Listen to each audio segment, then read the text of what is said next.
อีกประเด็นเรื่องหนึ่งนะคะที่ก่อนหน้านี้เนี่ยมีหลายประเทศเนี่ยเกิดความกังวลใจว่ารัสเซียนั้นเนี่ยจะมีการทำสงครามกับทางนาโต้หรือไม่อย่างไรอย่างทางด้านของนอร์เวย์เนี่ยก็เคยได้ออกมาเปิดเผยว่ารัสเซียเนี่ยตั้งใจที่จะมีการปฏิบัติการหรือว่าเริ่มการโจมตีประเทศสมาชิกนาโต้ภายใน 2-3 ปีข้างหน้าปรากฏว่าเมื่อผู้สื่อข่าวเนี่ยไปเจอกับเยนสเทนเบิร์กนะคะเลขาธิการของนาโต้เนี่ยเมื่อตอนที่ไปฟินแลนด์แล้วก็ระหว่างที่ได้มีการพูดคุยกันเนี่ยก็เลยถามถึงประเด็นเรื่องนี้ว่าจากการที่มีคำกล่าวอ้างของผู้บัญชาการทหารระดับสูงของประเทศต่างๆอย่างนอร์เวย์เองก็ตามเนี่ยทางด้านของนาโต้คิดเห็นอย่างไรเลขาธิการนาโต้บอกว่าถ้าเกิดว่ามองในมุมมองของนาโต้แล้วเนี่ยวันนี้ยังไม่ได้เห็นเรื่องของภัยคุกคามทางทหารที่กำลังจะเกิดขึ้นเลยเพราะเขามองว่ารัสเซียเองเนี่ยกำลังมุ่งไปโจมตีหรือว่าปฏิบัติการที่เกิดขึ้นในยูเครนมากกว่าไม่ว่าจะเป็นเรื่องของการเคลื่อนย้ายกองกำลังบางส่วนจากบริเวณใกล้เคียงของฟินแลนด์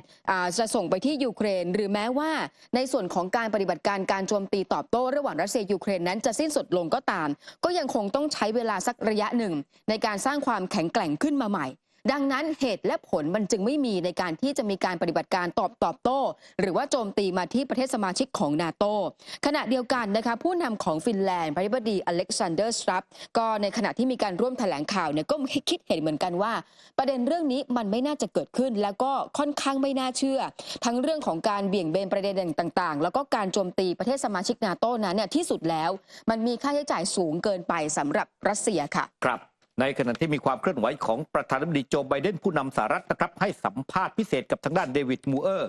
ผู้ประกาศข่าวของช่อง ABC ที่สุสานอเมริกันนอร์มังดีเนื่องในโอกาสครบรอบ 80 ปีวันดีเดย์โดยเมื่อทางด้านเดวิดมูเออร์นั้นเนี่ยครับถามถึงไบเดนเกี่ยวกับอาวุธที่ผลิตโดยสหรัฐให้ถูกใช้ไปแล้วในรัสเซียหรือไม่นับตั้งแต่ไบเดนอนุญาตให้ใช้อาวุธดังกล่าวแต่จำกัดการใช้เฉพาะพื้นที่ใกล้กับภูมิภาคคาร์คิฟที่รัสเซียยึดครองโจไบเดนนั้นก็ตอบนะครับบอกว่ายูเครนสามารถยิงอาวุธเหล่านั้นได้เฉพาะในพื้นที่ใกล้กับชายแดนเท่านั้นหรือเมื่อรัสเซียนำอาวุธมาใช้ในอีกด้านหนึ่งของชายแดนเพื่อโจมตีเป้าหมายเฉพาะในยูเครนอย่างไรก็ตามสหรัฐไม่ได้อนุญาตให้มีการโจมตีในรัศมี 200 ไมล์ในรัสเซียและสหรัฐไม่ได้อนุญาตให้มีการโจมตีเข้าไปในกรุงมอสโกเมืองหลวงของรัสเซียและทำเนียบเครมลินอีกด้วยนอกจากนี้โจไบเดนยังถูกถามถึงข้อความของประธานาธิบดีวลาดิเมียร์ปูตินผู้นำรัสเซียที่บอกว่าการจัดหาอาวุธที่มีความแม่นยำสูงให้ยูเครนเพื่อโจมตีดินแดนรัสเซียถือเป็นการเข้าร่วมโดยตรงในสงครามครั้งนี้เรื่องนี้เกี่ยวกับไบเดนหรือไม่ซึ่งไบเดนก็ได้บอกว่าตนรู้จักปูตินมากกว่า 40 ปีเขาไม่ใช่ผู้ชายที่ดีนักเขาเป็นเผด็จการและเขากำลังดิ้นรนเพื่อให้แน่ใจว่าเขาจะรวมประเทศของเขาไว้ด้วยกันได้ในขณะที่การโจมตียังดำเนินต่อไป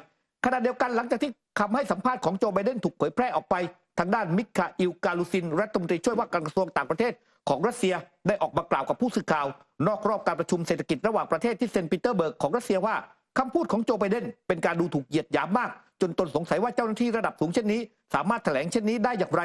รกาลูซินระบุว่าคำพูดของโจไบเดนถือเป็นข้อพิสูจน์ที่ชัดเจนอีกประการหนึ่งถึงความเท็จของบทความของสหรัฐเกี่ยวกับการตัดสินใจที่เป็นอิสระของยูเครนในส่วนของการต่อต้านรัสเซียและเรื่องทั่วไปเกี่ยวกับนโยบายของทางการยูเครนตอนนี้เราได้เห็นแล้วว่าสหรัฐเป็นผู้กำหนดเป้าหมายและให้คำแนะนำรวมถึงร่างขอบเขตปฏิบัติการทางทหารที่เป็นไปได้สำหรับระบบการปกครองของยูเครนทั้งหมดนี้ถือเป็นการยืนยันว่าระบบการปกครองของยูเครนนั้นไม่เป็นอิสระและอยู่ภายใต้การบังคับบัญชาของอเมริกันโดยสิ้นเชิงทั้งนี้ตนคิดว่าความพยายามใดๆก็ตามที่จะละเมิดดินแดนของรัสเซียโดยไม่คำนึงถึงที่ตั้งทางภูมิศาสตร์จะต้องได้รับการตอบโต้อย่างคุ้มค่าและผู้พยายามที่จะ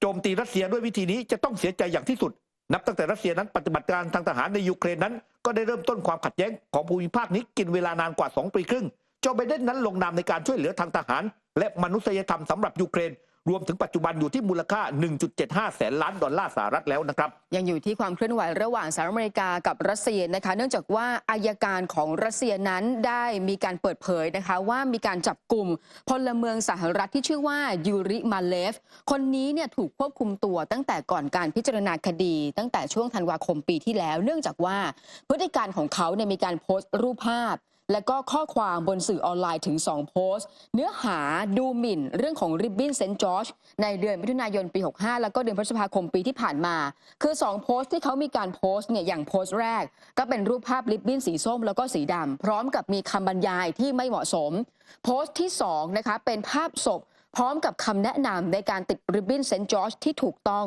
งขณะที่อัยการเนี่ยตั้งข้อกล่าวหาของยูริมาเลฟว่าพยายามที่จะฟื้นฟูระบอบนาซีเนื่องจากว่าริบบิ้นที่คุณผู้ชมเห็นตรงนี้เนี่ย มีความเชื่อมโยงชัยชนะของสหภาพโซเวียตในสงครามโลกครั้งที่2แล้วก็มีการกล่าวหาด้วยว่าตัวของยูริมาเลฟนั้นแสดงความไม่เคารพต่อสังคมในช่วงเวลาที่รุ่งโรจน์ของทางทหารอย่างชัดเจนที่สุดแล้วนะคะตัวเขารับสารภาพก็ทำให้ถูกตัดสินจำคุกเป็นเวลา3 ปีครึ่งแล้วก็สั่งห้ามใช้สื่อสังคมออนไลน์เป็นเวลา1 ปีครึ่งด้วยค่ะครับในขณะที่ทางด้านความเคลื่อนไหวที่น่าสนใจอีกฝั่งหนึ่งนั้นก็คือความขัดแย้งที่เกิดขึ้นในตะวันออกกลางนะครับล่าสุดนั้นมีการรายงานข่าวว่ากลุ่มฮูตีในเยเมนนั้นได้มีการยิงโจมตีเมืองท่าไอลัสของอิสราเอลทำให้เสียงไซเรนนั้นเตือนภัยทางอากาศดังขึ้นนะครับแต่ก็ไม่ได้รับความเสียหายหรือมีผู้ที่ได้รับบาดเจ็บขณะที่มีข้อมูลใหม่ที่เพิ่งเปิดเผยกันออกมาว่าอาวุธที่ฮูตีนำมาใช้เป็นขีปนาวุธชนิดใหม่ที่ชื่อว่า